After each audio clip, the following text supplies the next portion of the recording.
Hey everybody, can you see me? Can you hear me? Are we live and rocking and rolling?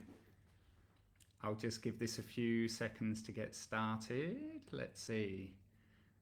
There we go. Are we up and running? If you are out there, let me know. Drop me a comment. Let me know where you're watching from. Let me know if you have got the Alkaline Life book yet. This is the long awaited, time slightly off for some.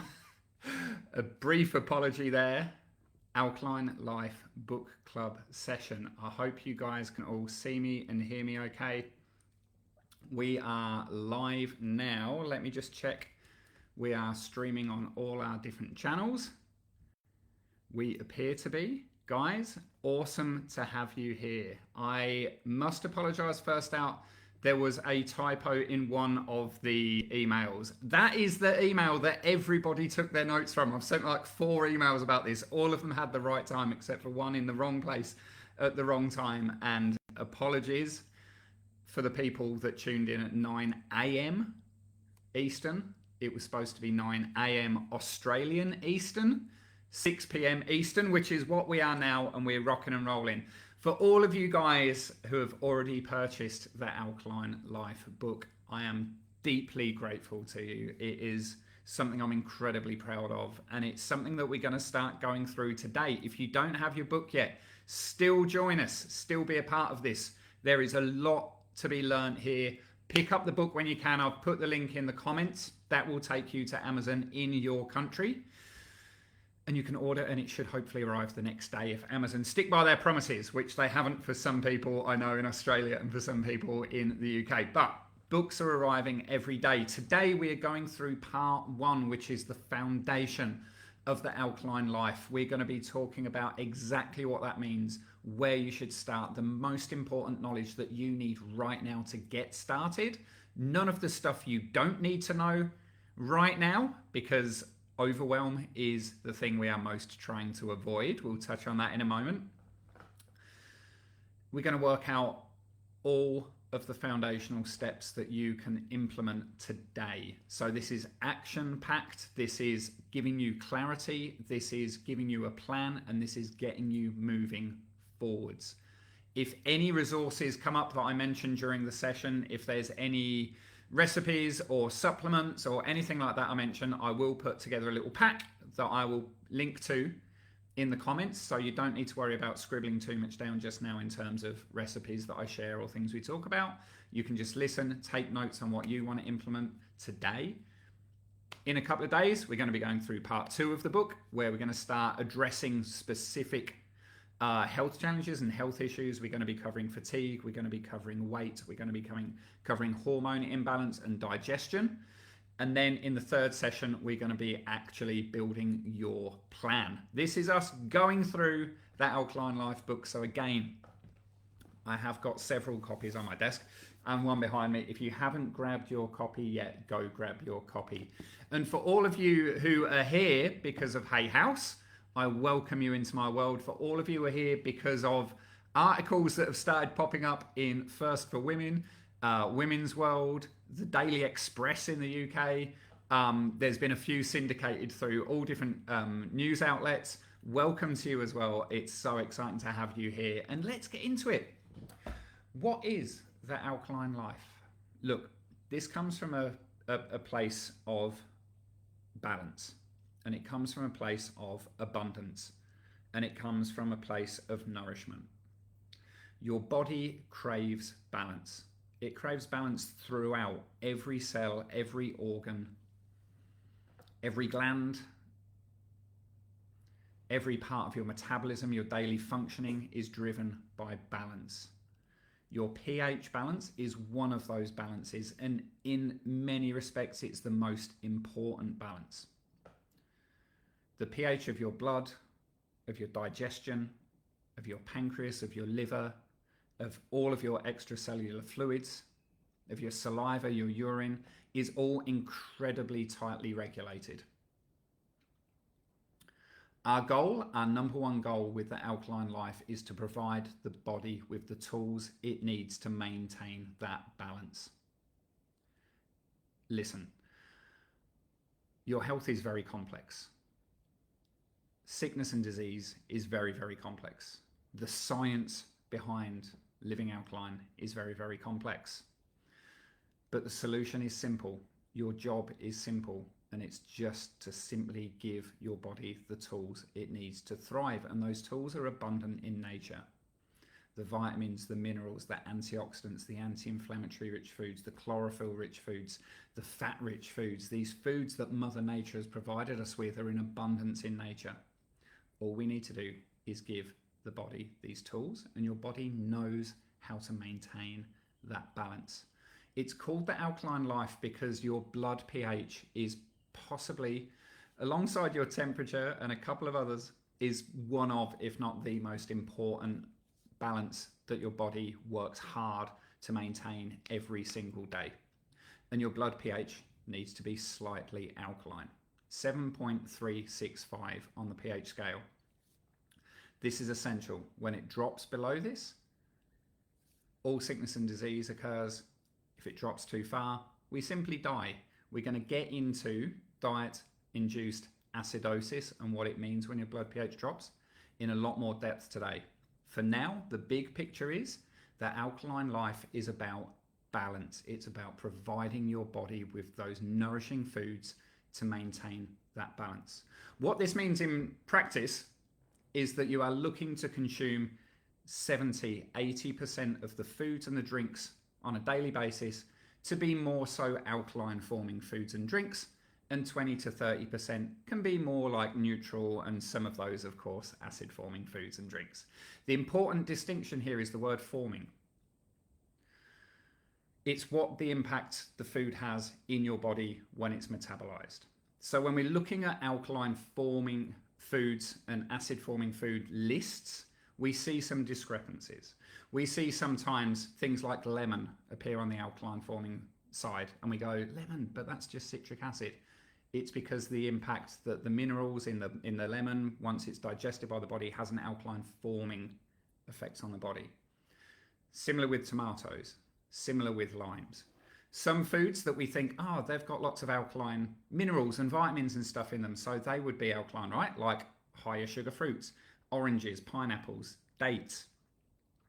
Because of the sugar content, these can become acid forming to the body when they're consumed.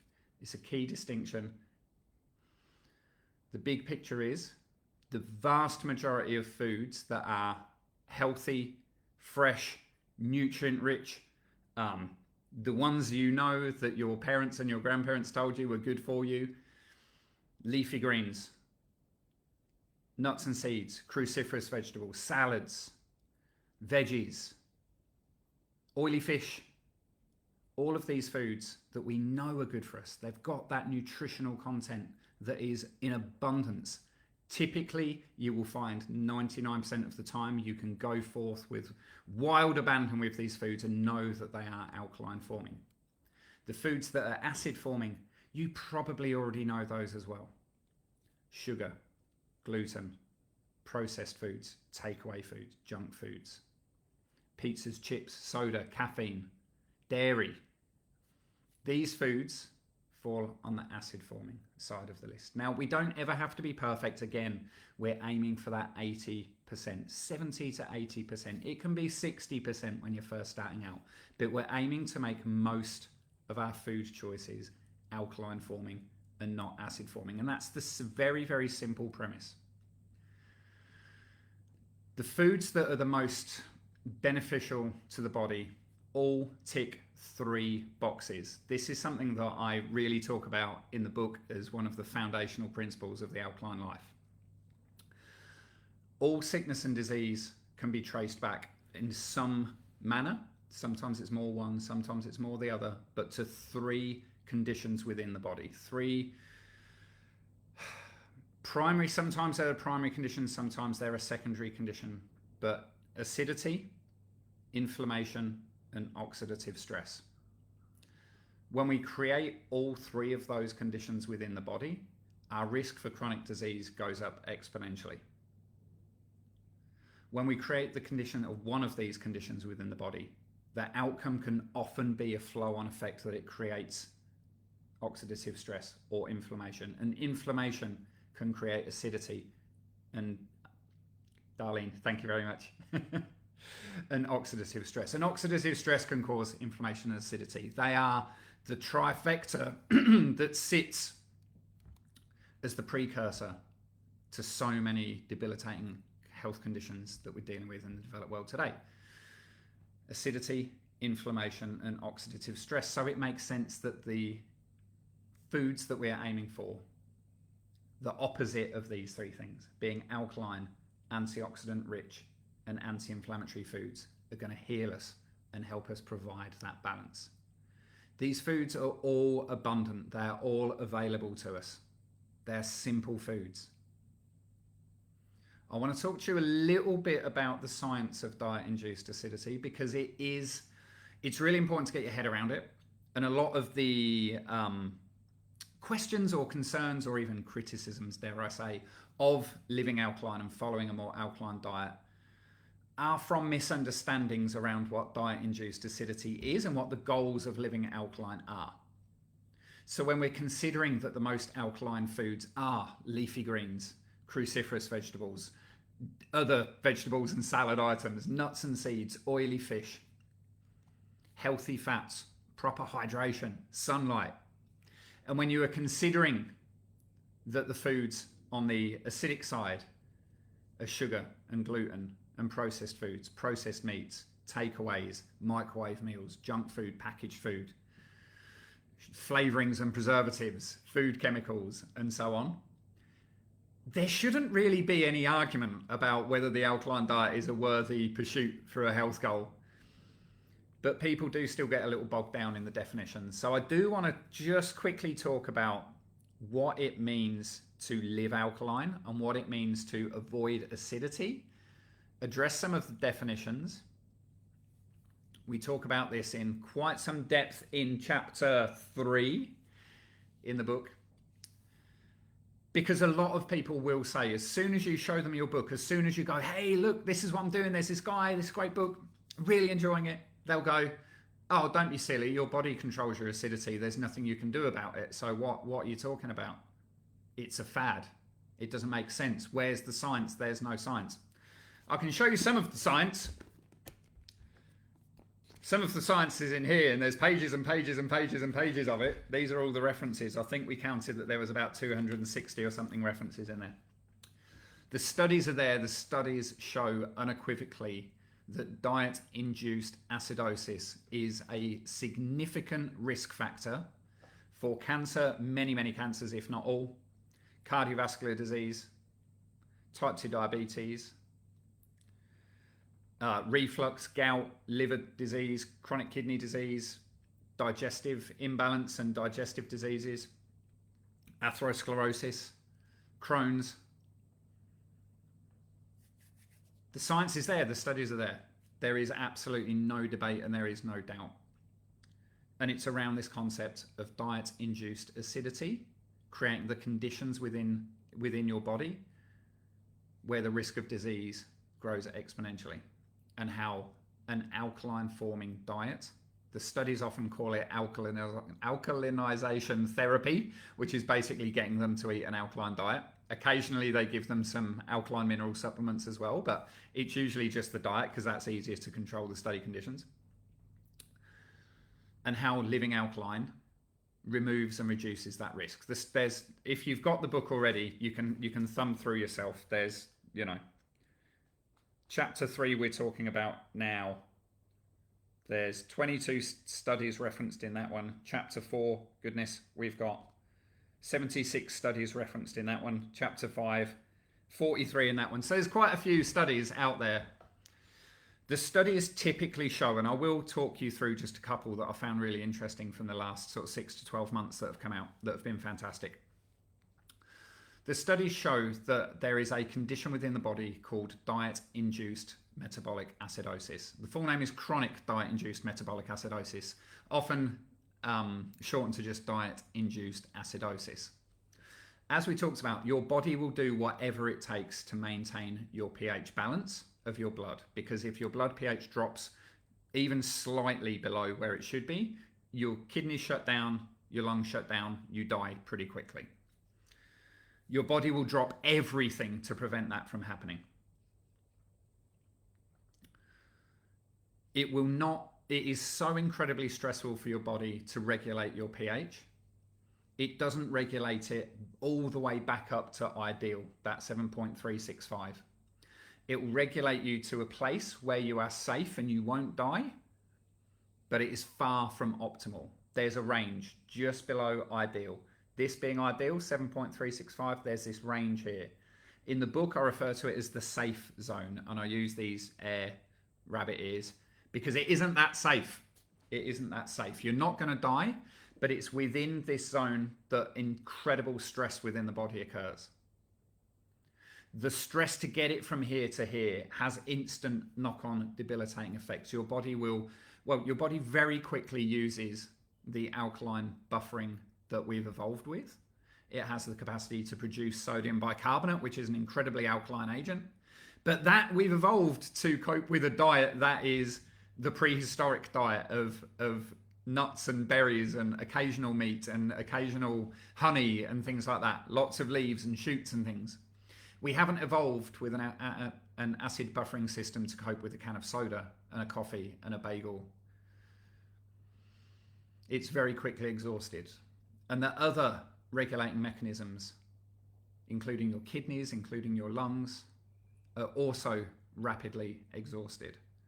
After this has happened, your body will draw alkaline minerals from different areas of your body, including calcium from your bones. So a lot of the early research into the alkaline diet was around the link that people observed between a high sugar diet and osteoporosis. And they've looked at it and gone, hang on, the body is excreting more calcium than it is able to produce. And it's excreting more because the bone isn't just calcium, it's lots of other alkaline minerals and lots of other substances. It's excreting more of those substances than the body is able to produce. So the bones are getting weaker and weaker over the time, and it's diet that's causing this. That's where the research into the alkaline diet originally began. It pulls magnesium, it pulls iron, it pulls all of these different minerals to try and buffer pH. The process of going through these steps of buffering the excess acidity creates an incredible amount of stress within the body. There is a really interesting study that I will mention and I'll go into slightly more in just a moment, into lung cancer. But one of the most unspoken and unaware, I guess, hidden issues in modern society that I think lots of us are struggling with, nobody is talking about, is adrenal fatigue. And I think adrenal fatigue gets there's been a few people of recent times saying adrenal fatigue doesn't exist, it's not a real thing, but that's fine. We don't have to label it adrenal fatigue. The medical community recognizes all of the symptoms of adrenal fatigue as individual symptoms, and they say that the adrenals can become stressed. So if we don't want to put that all under one umbrella, that's fine. But an incredible study by Professor Ian Roby I think it was done in 2016 now, it's called Examining the Link Between Diet-Induced Acidosis and Cancer. He conducted a huge literature review of all of these studies around diet-induced acidosis and cancer to try and find what are all the influences, what are all the precursors, what are all the conditions within the body that diet-induced acidosis causes, and how do these contribute to an increased risk of cancer. And one of the principal links he found was when we are in that state of diet-induced acidosis, this causes the body to go into flight or fight mode and causes the adrenals to start creating excess cortisol. And when you think the standard modern diet, people are waking up, they're having a coffee, they're having a breakfast of gluten-containing cereals with dairy and sugar, or pastries or bread with jams and preserves, a glass of orange juice. They're getting to work. Because of the blood sugar cycle and crash that's caused, they're typically getting to work hungry and tired and going, I'll have another coffee, I'll dip into the cookie jar at work, or I'll go out and get a snack. Lunch rolls around, and what is it? It could be a pasta, or it could be a sandwich, or it could be some pizza or a noodle box with an iced tea with sugar. And the flow keeps going and going and going. This is plunging blood pH down all day, every day. As blood pH is being plunged down all day, every day, the adrenals are pumping out cortisol over and over and over again. And lots of studies that aren't even looking at diet-induced acidosis have found this link between chronic low-grade excess cortisol production and an increased risk of cancer, whether it's breast cancer, colon cancer, pancreatic cancer, bladder cancer. They've all found a similar link. Diet-induced acidosis causes excess cortisol production over and over and over, leads to adrenal fatigue. And this, I'm talking about cancer a lot. This isn't a session just about cancer. Adrenal fatigue impacts your ability to lose weight. It creates the conditions where the body wants to add on a lot of weight and hold on to it for dear life because you're in fight or flight mode. Your body thinks famine is coming. It will not let go of visceral fat cells when you've got adrenal fatigue. It creates the conditions of chronic fatigue. It disrupts the gut microbiome and causes digestive imbalance and diseases of the digestive system. It causes significant flow-on effect. The adrenals are really, really important for your thyroid, your hypothalamus, your pituitary gland. So there's two different axes that sort of overlap each other. The HPA axis of the hypothalamus, pituitary and adrenals, and the HPT axis of the hypothalamus, pituitary and thyroid. If your adrenals are out of whack, your thyroid are likely to be out of whack. Let me know in the comments if you have struggled with any of those. Fatigue or low energy, a struggle to lose weight, any form of anxiety, stress, depression, or low mood, thyroid issues, digestive issues. All of these can be traced back to, and not only traced back to, but can be significantly impacted by poor adrenal function. And diet-induced acidosis creates the conditions of chronic cortisol production, which absolutely smashes your adrenals. Another quick study, and this is another cancer study. There's been, I love to reference studies that have been published within the last 6 to 12 months. It's like up to the minute data, and there is a big movement of studies looking at diet-induced acidosis and alkalization therapy for cancer. So this is just why a lot of them are talking about cancer, but this isn't just about cancer. But there was one from, I want to say last year, but from 2022, almost last year, looking at lung cancer risk and whether diet-induced acidosis is a risk factor for lung cancer. They did summarize that it is a significant risk factor, but the study that looked at 843 lung cancer cases, the thing that I found most interesting, I was expecting, of course, that it was going to say it increases the risk, but I loved that they broke down why did it increase the risk. And I'll read for you now. Diet-induced acidosis created a disruption of enzyme function, a loss of insulin sensitivity, cellular adaptations, tissue damage, blocking of immune functions, inflammation, oxidative stress, DNA damage, and cell mutation. All of that was a flow-on effect of the stress of diet-induced acidosis, and all of those factors increased the likelihood of lung cancer. So a few of you, yes.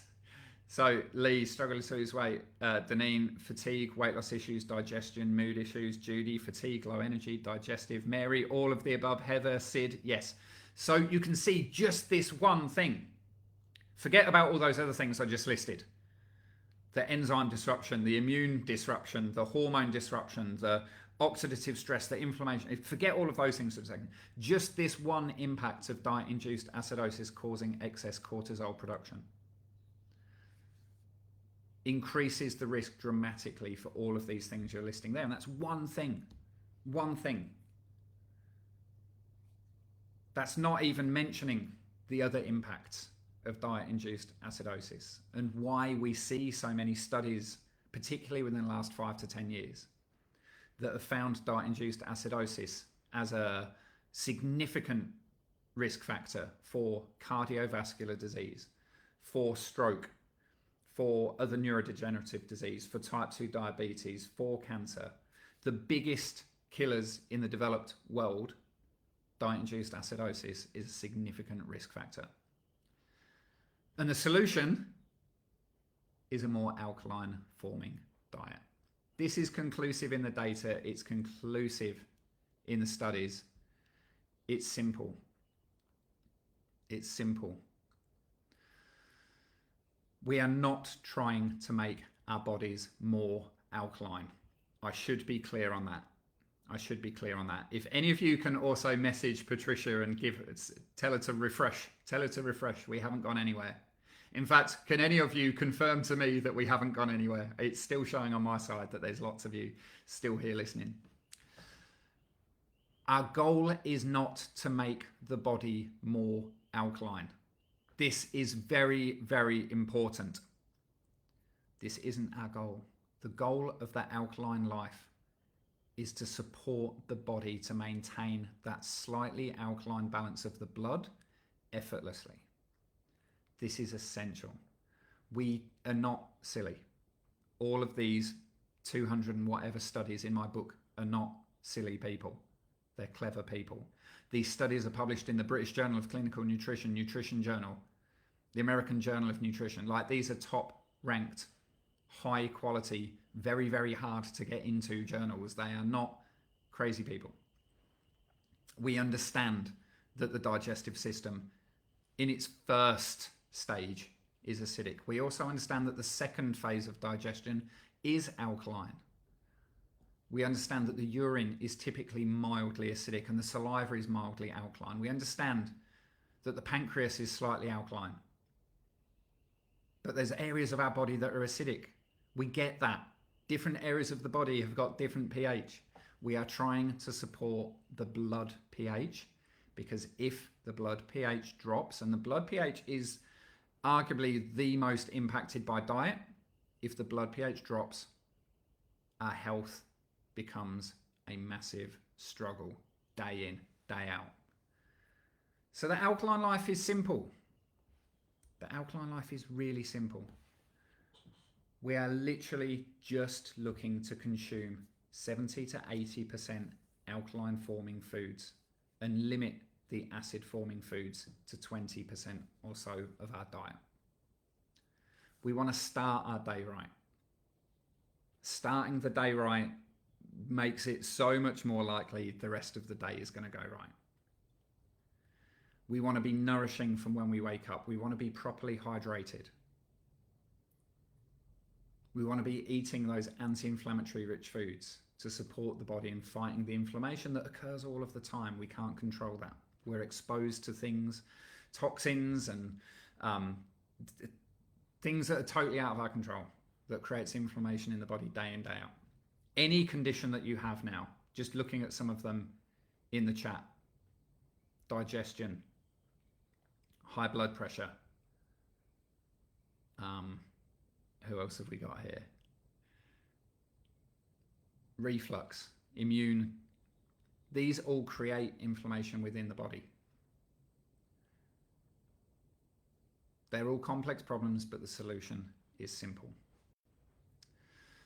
Now, for all of you in the chat right now, firstly, hit the like button if you are there and you're enjoying what I'm saying and this makes sense to you. And let me know in the chat what would be your number one goal, the number one goal for your health that you want to accomplish by following the Alkaline Life plan.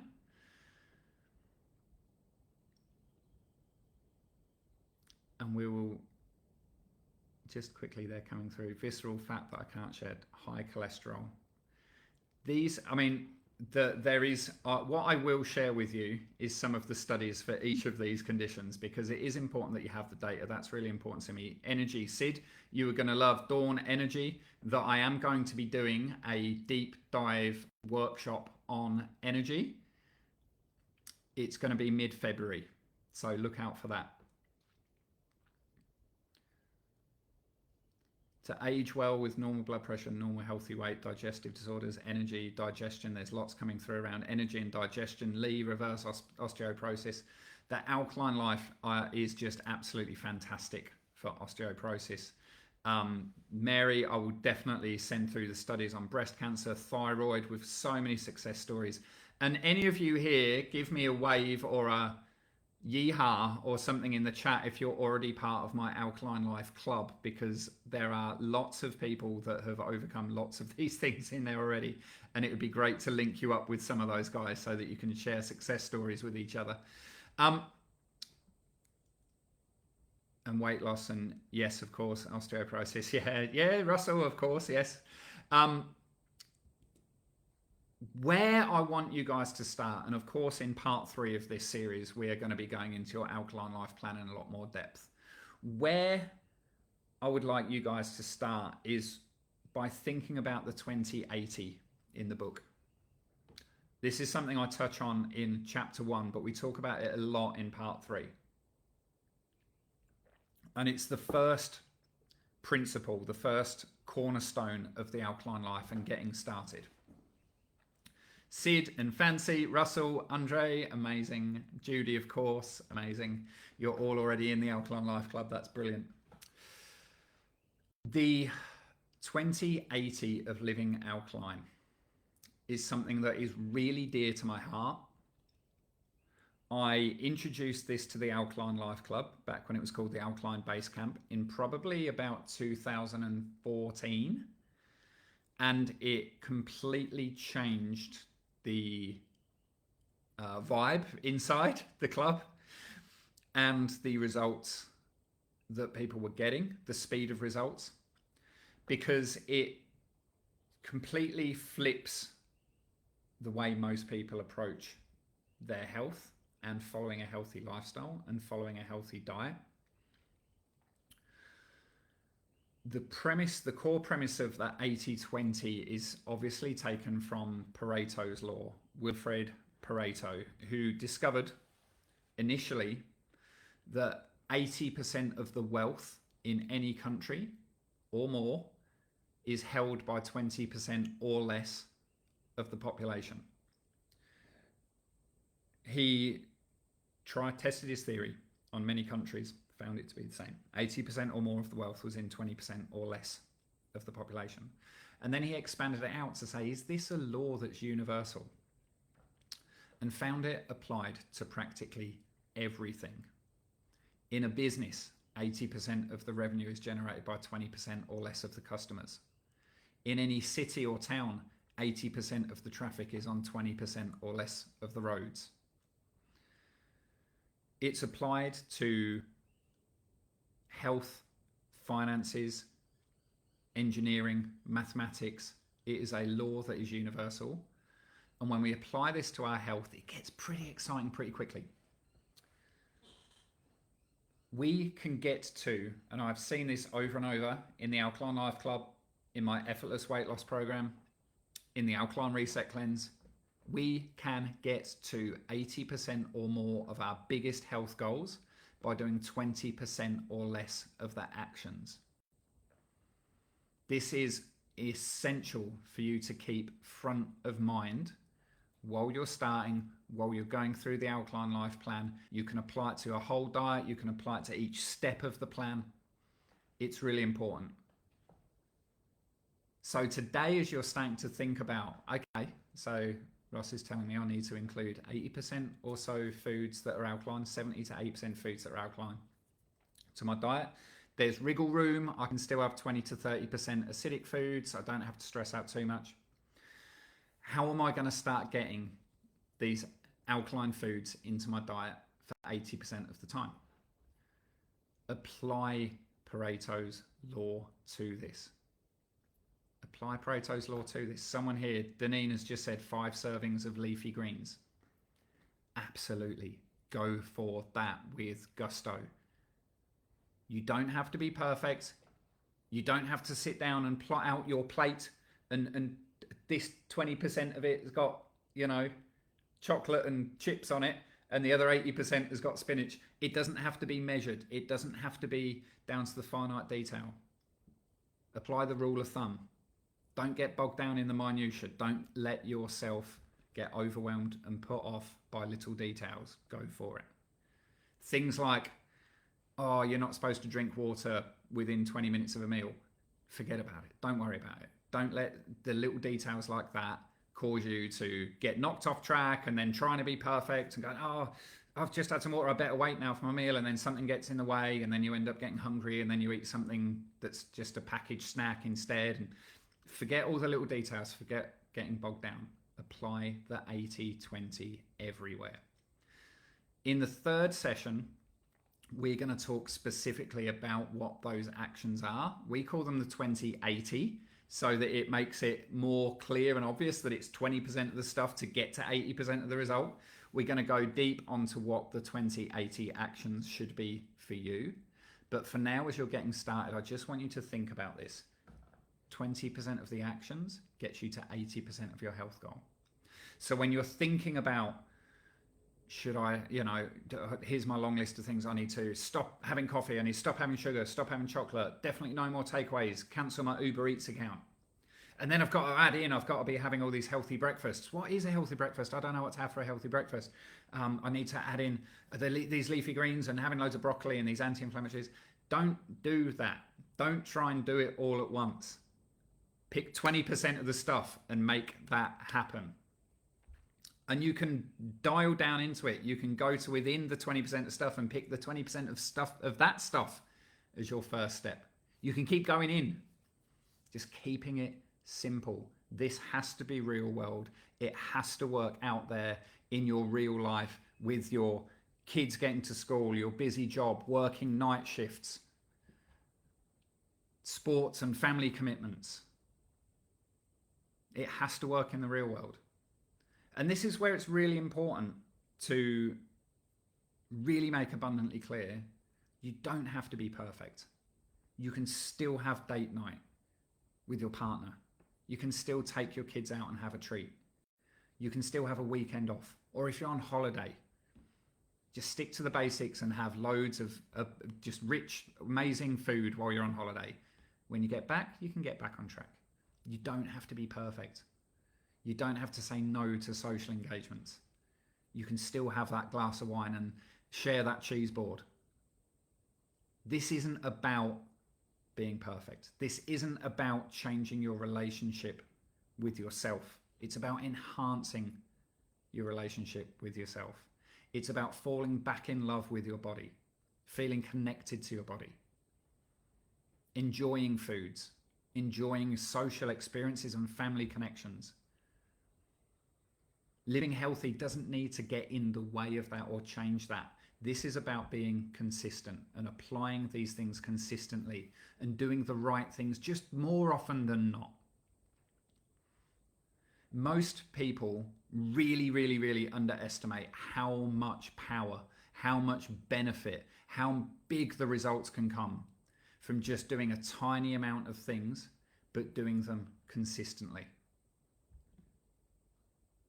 Over session 2 and session 3, you're going to start working out. We're going to work out with you what those little things are for you, what your first step should be, what your action plan is.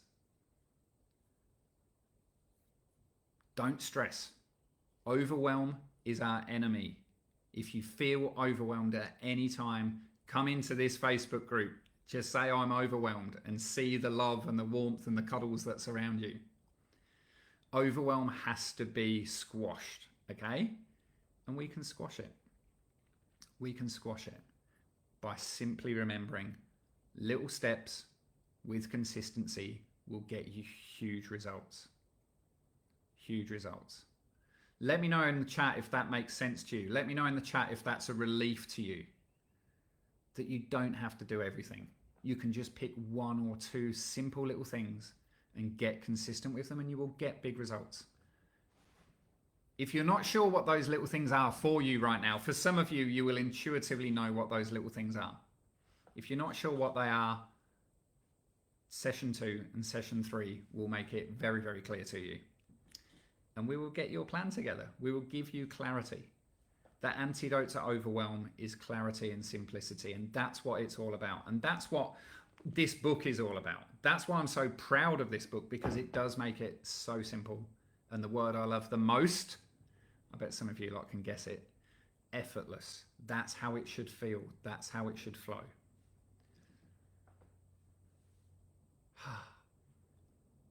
The last thing I want to talk to you guys about today, because it is something that is really important when you're first starting out, is willpower. So to a lot of people, willpower is their strategy.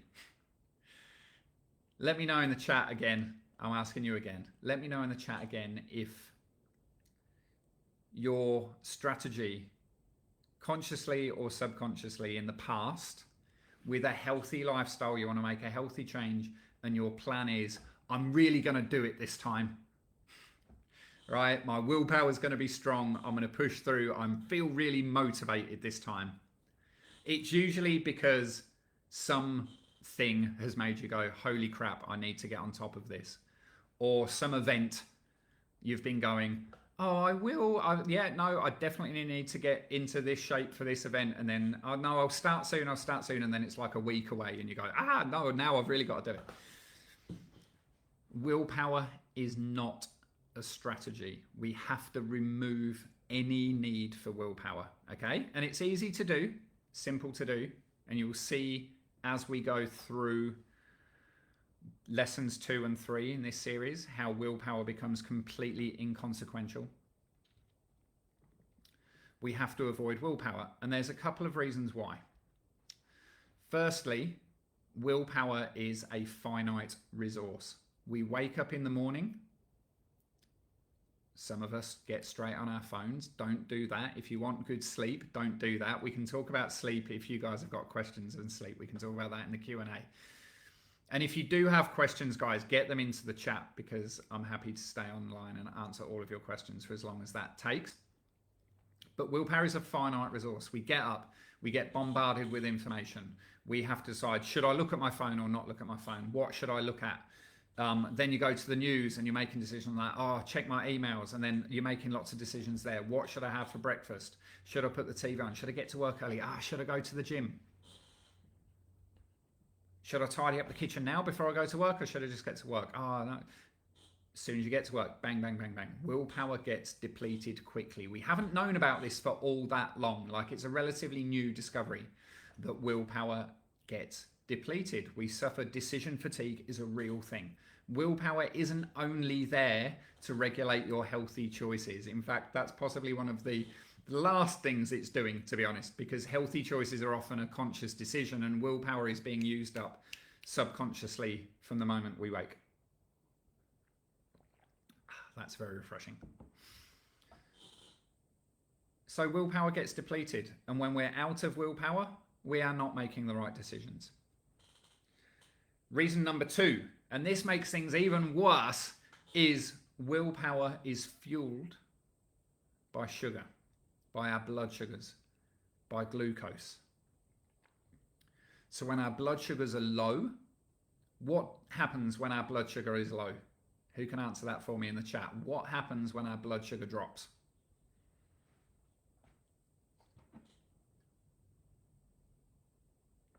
There is a delay on this of about half a minute, so maybe I shouldn't do questions like that. When your blood sugar drops, you crave sugar. You get hungry, you get hangry, you get tired, you crave sugar. You crave unhealthy foods, you crave simple carbs. So blood sugar drops, our willpower drops to nothing, and we crave unhealthy foods at the same time. This isn't going to work, is it? You can't rely on willpower. And this is why I said right at the start, well, halfway through, we need to make sure our start to the day is nice and healthy, so that our blood sugar doesn't go on this spiral of up and down and up and down. This is why you get tired after meals. This is why you get tired in the middle of the afternoon. This is why you get so tired early in the evening and fall to sleep on the sofa.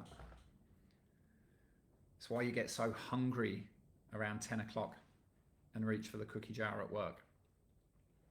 When blood sugar is low, willpower disappears. We cannot rely on willpower. What we can do is follow some steps to make sure our blood sugar is more consistent. We probably haven't got time to go into all of those steps today, but I will make sure I put that in the pack as well. In fact, I should make some notes, shouldn't I? Studies, willpower, and the morning start. I will put those in the little pack for you. But you can't rely on willpower. You need a strategy. And the strategy is simple steps, going easy, not trying to be perfect. So when you follow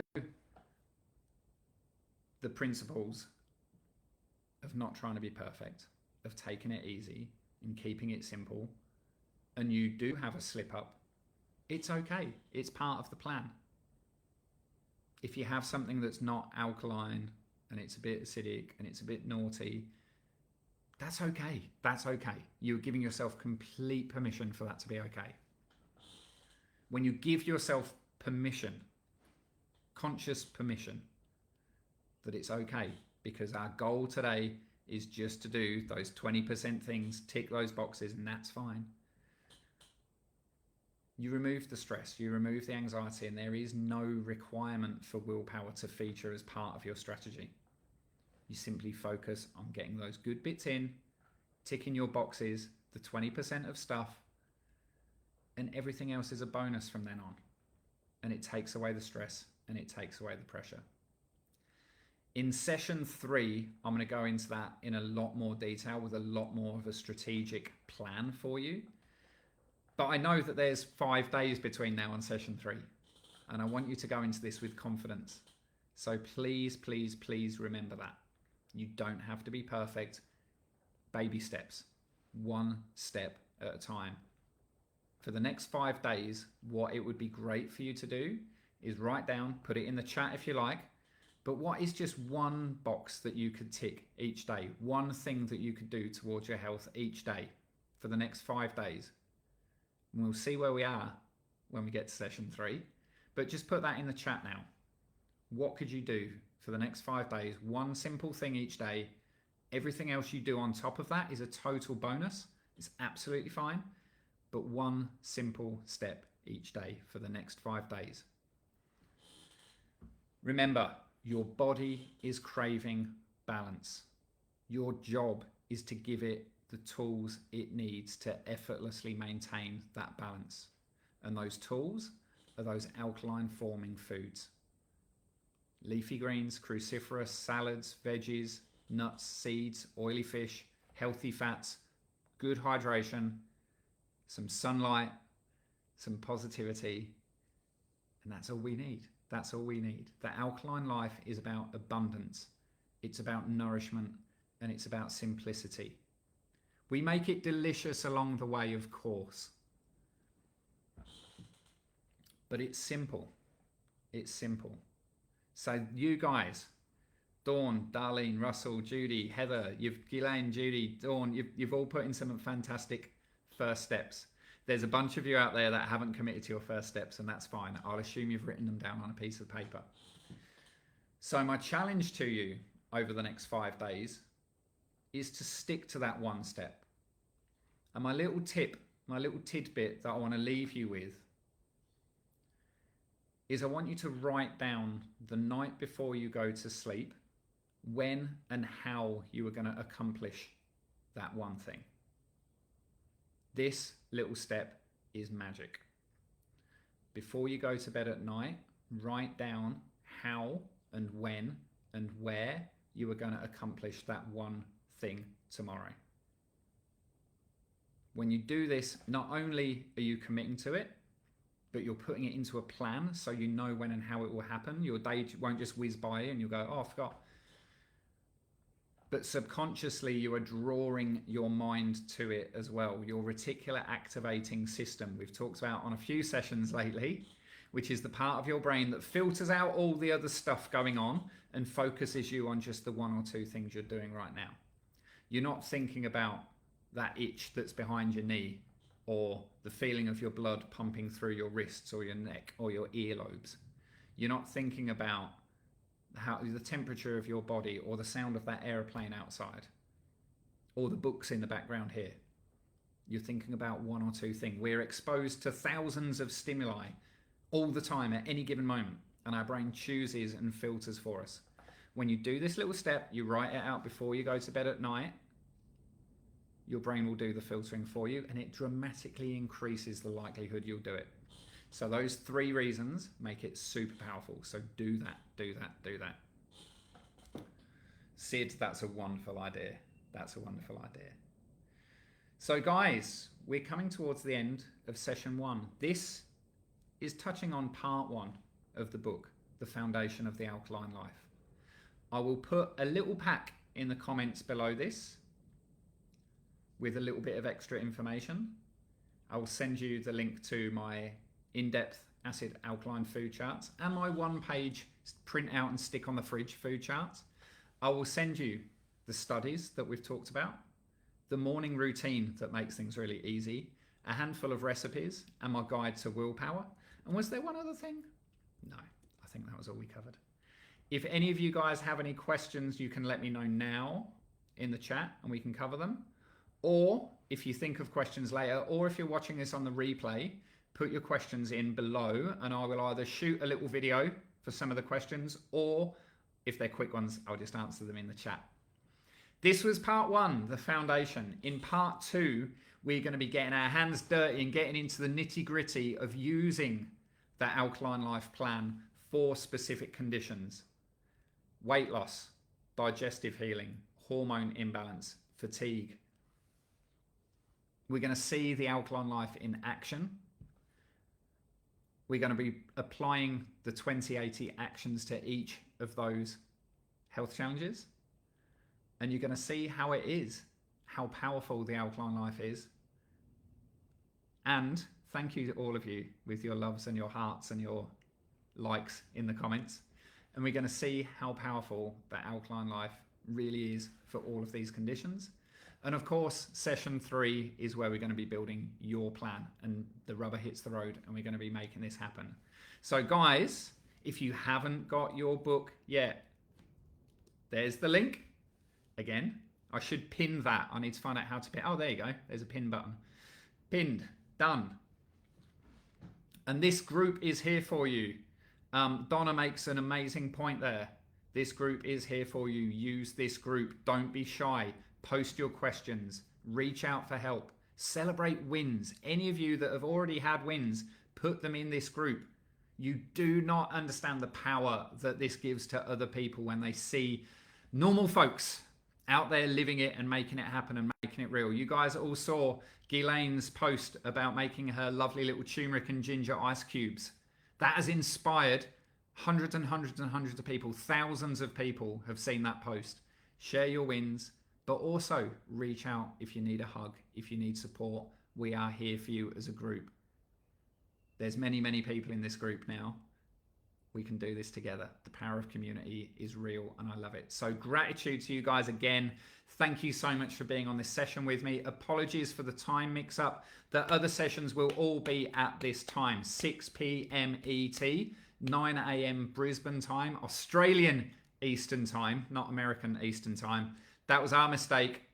The next sessions will be all at this time. Darlene, sorry I left you hanging earlier. You were waiting for ages.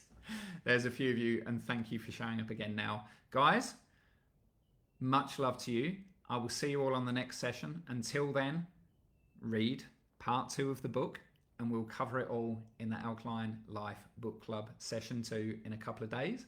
Have a great day. I'll see you then. Take care.